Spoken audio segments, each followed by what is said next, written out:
आपको इसके लिए सबसे अच्छा सबसे आसान तरीका क्या हो सकता है आपकी समझ से? देखो इसमें दिया क्या है, देखो सवाल कैसा भी हो लेकिन सबसे पहला काम हमारा क्या है कि हम सवाल को पढ़कर उसको समझें। सवाल बोल क्या है, देखो सवाल क्या बोल रहा है, सवाल में पूछना क्या चाह रहा है, यदि भाजक इतना है, ठीक है, भागफल इतना है तथा शेषफल इतना है, तो बताओ भाज्य कितना होगा। तो इस क्वेश्चन से आपको एक चीज समझ में आई कि हमको भाग सीखने से पहले उसके टर्म को सीखना कितना जरूरी था, जो हमने पहले दिन सीखा है ना। अगर हम इस तरीके से भाग कर रहे हैं, है ना, ये हमारा क्या कहलाता है, पीछे ये क्या कहलाता है, भाजक कहलाता है, ठीक है। ये क्या कहलाता है, यहाँ जो आता है भाज्य, ठीक है। यहाँ जो मिलता है वो क्या होता है, भागफल है, ठीक है।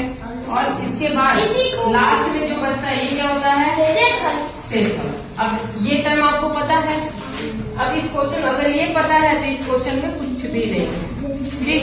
लेकिन जिसे ये पता नहीं होगा वो इसे नहीं कर पाएगा, लेकिन जिसे ये पता है कि कौन सा क्वेश्चन क्या है वो बहुत आसानी से कर लेगा। अब देखो इस क्वेश्चन में हमसे क्या पूछा है, भाज्य।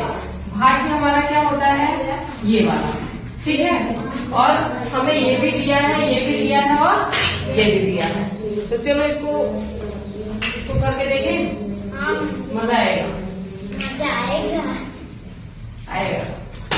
देखो सबसे पहले कॉपी में हमें इसका फॉर्मूला लिखना है, फॉर्मूला रटना नहीं है, ध्यान रखना, फॉर्मूला कभी भी रटना नहीं है, उसे सिर्फ समझना है, ठीक है। हमें ये निकालने के लिए बोला है, ठीक है।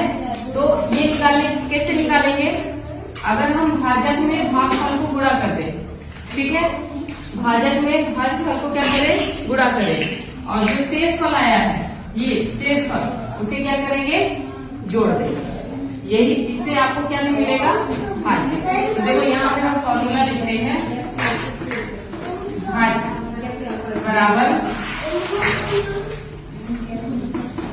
भाजक गुणे भागफल प्लस शेषफल, ठीक है। ये टर्म क्लियर है।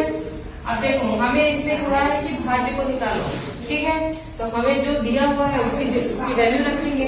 तो भाजक हमें कितना दिया है, 400, बात नहीं 483 दिया है, ठीक। भागफल कितना दिया है, 403, और शेषफल कितना दिया है, 85, ठीक है। इसके बाद हमें इसका इससे गुणा करना है। तो देखो हम यहाँ पे करके देखते हैं, 483 में 403 का गुणा सीख चुके हो, 3 तिहाई 9, 8 16 24, 2 4 3 12 13 14, 0 0 0, 4 3 12 1, 8 चौको 32 35, 4 चौको 16, 16 4 20 होता है 19, 9 4 4 6 3 1 4 9 और 1, ठीक है। तो इसका गुणा कितना आया, 1 9 4 6 4 9, ठीक। और इसमें हमें कितना जोड़ देना है, 50।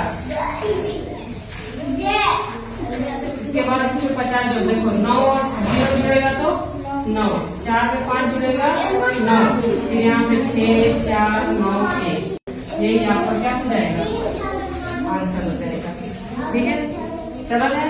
और देखो ये सवाल में कुछ भी नहीं है, लेकिन सरल किसके लिए है, जो इन सारे टर्मों को जानता है, किस भाग में किस क्वेश्चन को किस नाम से जानते हैं, तभी वो कर पाएगा, ठीक है। चलो